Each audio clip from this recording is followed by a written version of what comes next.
Senator Cory Booker is here with us tonight live. I'm really looking forward to speaking with him. Former U.S. Ambassador to Russia, Michael McFaul, is here with us live. We've got eyes on potentially some developing court proceedings live tonight. It's a really busy Friday night. There's a lot to get to. I am really glad you are here. And I will be honest, I'm feeling a little fired up tonight. What's that phrase? I'm feeling, I feel like I'm loaded for bear, right? So I'm just gonna do this. I don't care. Let's just do it. Let's just start right in with something that Republicans really, really, really do not want to talk about. And part of the way you can tell they don't want to talk about it is because when they get asked about it, they turn pink, they stammer, they stomp their feet and put the microphone down. They do not want to talk about this at all. Republican Congressman Scott Fitzgerald of Wisconsin, for example, does not want to talk about this at all. You personally elected Ukraine is a dictator and started the war against Russia. No, I don't. No, like I said, I voted for the first tranche. No, Ukraine didn't start the war. I'm not. You expressed your opinion to Trump. Donald Trump, no. Why? Because he stood there in front of everybody and said, use your voice. I don't think that the president's goals are not what everybody wants, which is to end the war, right? End the war. So if you don't want to end the war, then you're in a different position. You've got to have some type of negotiated end to this. He's certainly pushing hard for that to happen. And if I can't speak over everybody. And if Zelensky needs to be in the room. He absolutely needs to be. I don't disagree with that. I don't disagree with the idea that he needs to be. He's probably part of the solution, right? So I'm not sure. I'm not sure exactly what that's going to look like, but I guess it's a good thing that the negotiations will continue, and hopefully we'll end up in a position where the entire conflict comes to a halt on a negotiated level. So, okay. Matthew, There's a Matthew here somewhere. Matthew, please tell me you want to talk about like potholes or prostitution, pot legalization, anything about this Putin stuff. This stuff is making me very, very pink. I do not want to talk about this stuff. Let's talk about something else. Republican Congressman Rich McCormick in Georgia, same problem. I would like to know your opinion and your stance on the current situation created by the president, wherein he is now saying that Ukraine is responsible for the war that Russia has initiated. And I would like to know if you as a congressman will get with your fellow congresspeople and stand up to the lies that are being told to the Americans. And I would also like to know if you believe that the 80-year-old alliance that we have with our European allies is strong enough to withstand the attack from our White House, because this is a dangerous, dangerous precedent. You as a serviceman should help us. Zelensky, I think, is an honest broker of what he's trying to accomplish. He wants to save his nation. And I want Ukraine to win, and President Trump said he wants to regret, and I know you're gonna get. This is what he said. But it's in our best interest. It's in our best interest, in my opinion. And by the way, this splits the Republican Party down the middle. Half the Republicans support, half the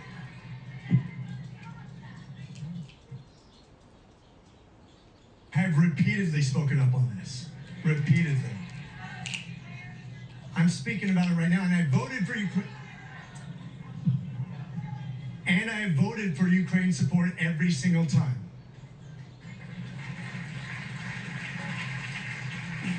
You guys, I will turn this town hall right around. I'm putting my microphone down. This keeps happening to Republican members of Congress in their Republican districts. Republican senators in their red states. Republican Congressman Mike Kennedy in Utah, Republican Congressman Kevin Hern in Oklahoma, Republican Senator Lisa Murkowski in Alaska. Responsible for starting the war in Ukraine. Thank you for asking this question. Do you share his sentiment, but do you think funding should be cut from Ukraine? I don't know that the president said that.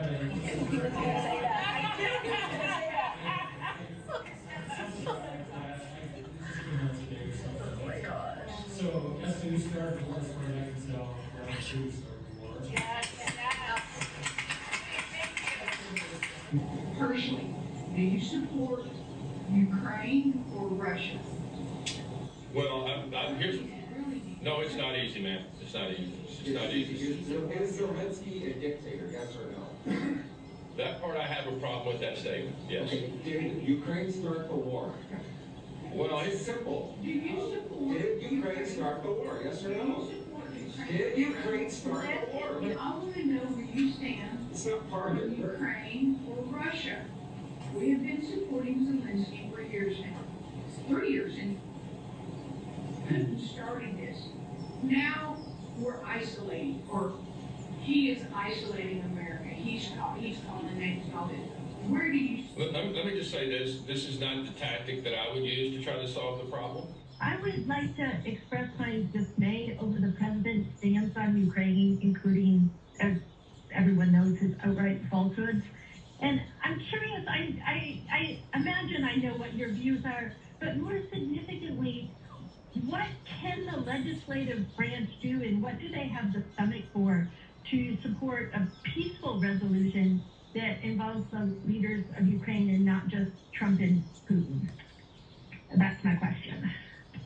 Yeah, well, I think we were all more than a little bit stunned, really concerned about just this radical switch. I mean, it was literally last week. The president was speaking about how he was going to work to end the war in Ukraine. I think we would all like to see we would like to see a peaceful and positive outcome to the bloodshed after these years. And so to now hear President Trump's comments, very derisive comments about President Zelensky today, I felt were uncalled for and unfortunate.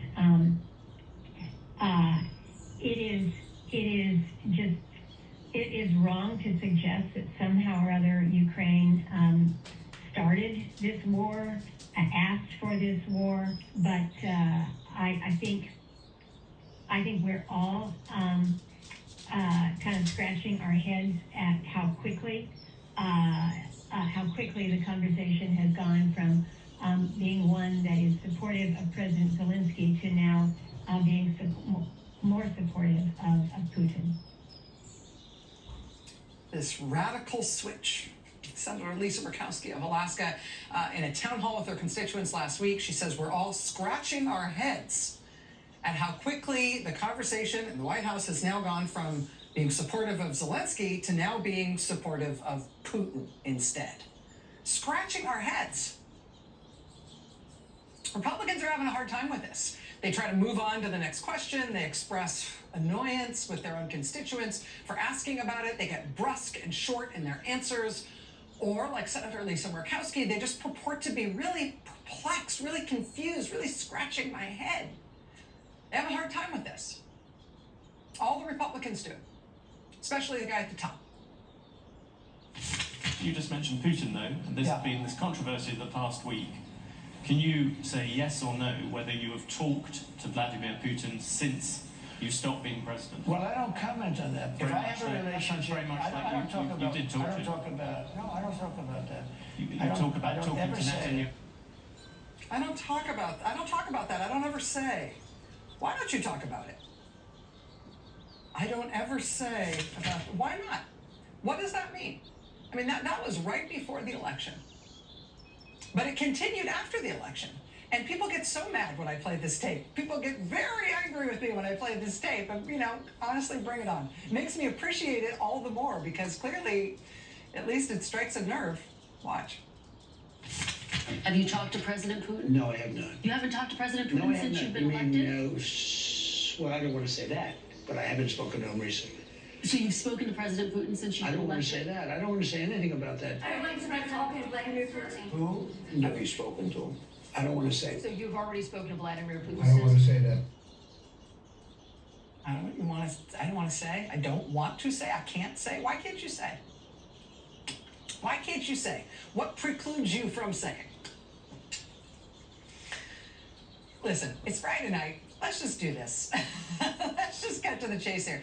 Let's do a little look-see at the landscape to see why exactly it is so hard for Republicans to deal with this topic. What exactly is so hard for Republicans to talk about? What exactly is it that we are doing, up to and including switching sides in a war? But it's not limited to that. It's all things that don't seem like good news for the United States. That makes them particularly hard to talk about. But nevertheless, with Donald Trump back in the White House, we keep doing these things relentlessly and urgently, and they all cut in the same direction. And it's really hard for Republicans to explain because of what it obviously means. It's clear why they do not want to talk about this stuff, and it gets all the more clear when you just line this stuff up. Let me show you what I mean. Here's one. Donald Trump's hand-picked attorney general. She gets sworn in to lead the U.S. Justice Department. On her first day on the job, what is the first thing she does? Headline: U.S. cuts task forces on foreign influence and Russian sanctions. Quote, in a memo sent to staff Wednesday, U.S. Attorney General Pam Bondi revealed she had disbanded the Foreign Influence Task Force, a unit dedicated to investigating violations of the Foreign Agents Registration Act. Bondi did not elaborate, but figures on the Republican Party's conspiratorial far right have accused the government of abusing FARA to unfairly target political operatives, like Paul Manafort, Trump's 2016 campaign chair, who was indicted in a probe into Russian influence in that year's U.S. election. Also on Wednesday, the day of her swearing in, Bondi disbanded Task Force Klepto Capture, an initiative started in 2022 to enforce sanctions against Russia. Who's all that good for? Shutting down the Foreign Influence Task Force, shutting down enforcement of the Foreign Agents Registration Act, and getting rid of the task force that enforces sanctions against Russia. Who are all those things good for? Why do we do those things? And so urgently, her first day on the job. Here's another one, which happened that same day. Quote, in a little notice directive on her first day in office, Attorney General Pam Bondi ordered a halt to a years-old federal law enforcement effort to combat secret influence campaigns by China, Russia, and other adversaries that try to curry favor and sow chaos in American politics. Buried on the fourth page of one of 14 policy memos Bondi issued Wednesday, the order disbands the FBI's Foreign Influence Task Force. Last year, Justice Department prosecutors and FBI agents exposed an alleged scheme in which Russia-backed media funneled $10 million to a conservative U.S. media company that hired prominent right-wing influencers. Here's how the New York Times bannered that one bluntly. Quote, Trump dismantles government fight against foreign influence operations. Dozens of employees who had been working to fight foreign interference in U.S. elections have been reassigned or forced out. That includes not only the FBI, but also CISA, the cybersecurity division at Homeland Security, which we soon learned the president's top campaign donor had installed a 19-year-old operative who reportedly personally operates websites in Russia and who has been associated with multiple criminal cyber hacking gangs. That's who the president's top campaign donor installed at CISA, giving him full access to systems and data at the U.S. government's cybersecurity agency. A 19-year-old kid with ties to Russia and cybercrime. Who's that good for? How do you explain to your constituents who that's good for and why we are doing that as a country? And what else? What else is hard to explain to ye olde constituents when it comes to that radical switch in the U.S. government that Lisa Murkowski described? How about this? Headline: CIA plans largest mass firing in nearly 50 years. Well, that's good for someone. Who's that good for? That came right after this. Oh, Trump's new hand-picked CIA director sent a list of CIA employees to the White House in an unclassified email. Quote, current officials confirmed that the CIA had sent the names of employees to the Office of Personnel Management, complying with an executive order signed by President Trump. Senator Mark Warner, top Democrat on the Intelligence Committee, wrote that the sharing of the officers' names was a, quote, disastrous national security development. One former agency officer called the reporting of the names in an unclassified email a, quote, counterintelligence disaster. Ah, yes, a disaster for the United States and for U.S. intelligence in particular. But very good news for someone. Hey, speaking of things that ought to be classified, headline: how Trump's security clearances order could make the U.S. vulnerable. The plan to give temporary security clearances without background checks opens the door to breaches and espionage, experts say. Giving out security clearances without background checks that look for things like, criminal entanglements, lots of debt, anything that they could blackmail you over, or any contacts with foreign governments. To make sure that you're not, secretly working for... We're not doing the background checks anymore. Trump just has ordered that the classified material be made available to whoever he says with no checks. That doesn't seem like good news for the United States. But again, it's good news for someone. How about when they decided that the first agency they would destroy would be USAID? Who cheered the loudest for that? Russia welcomes USAID cuts, calls agency machine for interfering. Yeah, it was fantastic news for someone. No one was seen to benefit more or to be more loudly cheering it on than Vladimir Putin. And that was before the specific news confirmed today that among the projects Trump is explicitly and specifically turning off right now, this week, is the program by which the U.S. helps Ukraine keep its electric grid up and running. Even though Russia has repeatedly targeted that electric grid throughout the war. Because Russia's idea of how it wants to win the unprovoked war it declared on our ally is to make the civilian population, including kids and the elderly and hospital patients and everyone, their best idea for how to prosecute that war is to cause them to freeze to death by bombing the electric grid in February.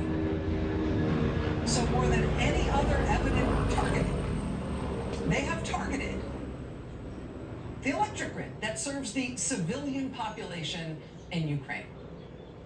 It is the United States that has helped Ukraine masterfully keep the power grid up despite those repeated onslaughts by Russia. Until this week, when Trump just cut it off. Which is good news for someone, right?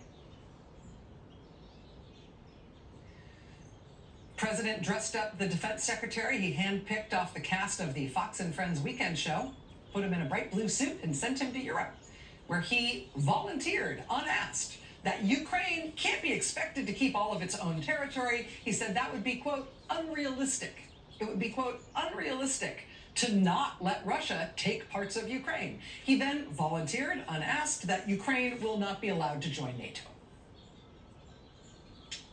Now we've got pro-Trump Republican senators saying, yeah, not just Ukraine won't be allowed in NATO, we ought to get out of NATO too, which of course would collapse NATO. Who would that most benefit? For whom would that be really, really good news? Donald Trump says, let's let Russia back into the G7. Donald Trump is reportedly preparing right now for his own big in-person summit with Vladimir Putin. Donald Trump already started high-level meetings between the Russian and U.S. governments, including an inexplicable 3.5-hour meeting specifically between the president's real estate friend and Vladimir Putin himself. Steve Witkoff came back from that meeting, and how'd that go? went pretty well for someone. Headline, parroting Putin and Trump, Witkoff says Russia was provoked into invading Ukraine. Headline, Trump envoy can't name a single concession Russia will make in peace deal. What does it seem like is going on here? Imagine if a foreign adversary, imagine if the Putin government somehow could just do a thought experiment. Imagine they could somehow exert control or influence over the government of the United States. What do you think the Putin government would have the US government do if he could control it? What kind of headlines would you expect to see about the operations of our government under that kind of a scenario? And what would you expect the news out of the Oval Office and the White House to look like on a day like today? At the start of this made-for-TV debacle at the White House today, where the president and Vice President J.D. Vance screamed at our ally Vladimir Zelensky and berated him with Russian government talking points. When this happened today in Washington, there's a couple things that stuck out to me.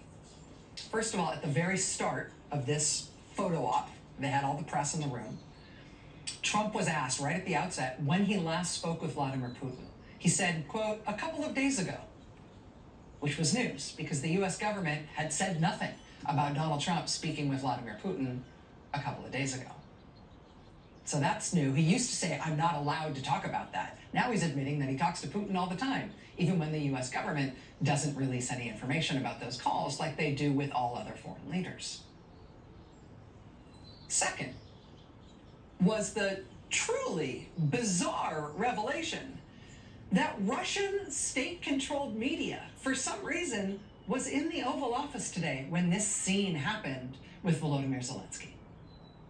Now, to be clear, the Trump White House will not allow the Associated Press or Reuters into the Oval Office to cover White House events anymore, but somehow TASS media, Kremlin-controlled Russian state media, somehow made their way into the Oval Office for this berating of the Ukrainian president today, and Russian state media was in the Oval Office somehow live streaming from the event. Afterwards, look at this bizarre statement from the White House, attributed to an unnamed White House official. Quote, TASS was not on the approved list of media for today's pool. As soon as it came to the attention of press office staff that he was in the Oval, he was escorted out by the press secretary. He is not on the approved list for the press conference. It's not on the approved list. I have no idea how he got in there. To live stream for Kremlin-controlled state media the president and vice president of the United States screaming at Ukraine's president and berating him with Russian talking points. We don't know how the Kremlin guy got in here. It was weird. He just wandered in. I mean, people do. It's a free country. People do just wander into the Oval Office. A very radical thing is happening in our country. It is not only radical in the sense that it is a large directional change, right? Switching sides in a war, now standing against our allies of the last 80 years, now siding with Russia instead. I mean, no longer siding with the free world, now siding with the authoritarian governments of the world. Like, it's not just radical in that it is a 180-degree directional change. It is also radical in the sense that it is really radically unpopular with the American people. I mean, you can see that in the polling. Quinnipiac poll this month. Should the U.S. trust Vladimir Putin? Yes, 9%. No, 81%. Here's another one, the Economist YouGov poll out this month. Do you have a favorable or unfavorable view of Vladimir Putin? The American public say favorable 11%, unfavorable 78%. The American people are not clamoring for us to ally ourselves with Vladimir Putin. Right? You can see it very clearly in the polling.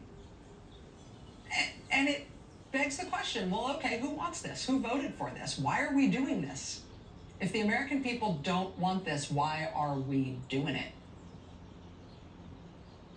Who says we should do this? Who's making us do this? And why? And for whose benefit?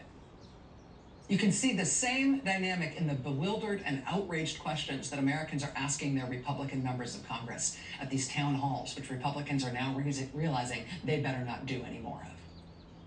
They're asking their Republican senators and their Republican members of Congress, what the heck is going on? What is going on here? But let's be clear. I mean, what's going on here is pretty obvious at this point. Because this is all really good news for somebody. It's not the American people for whom it's good. It's not our allies for whom it's good. And this is nothing that anyone campaigned on, and it is nothing that anyone has any political mandate for at all. And so why are we doing it? And what are we going to do about it? That's what we have to decide. And that's next.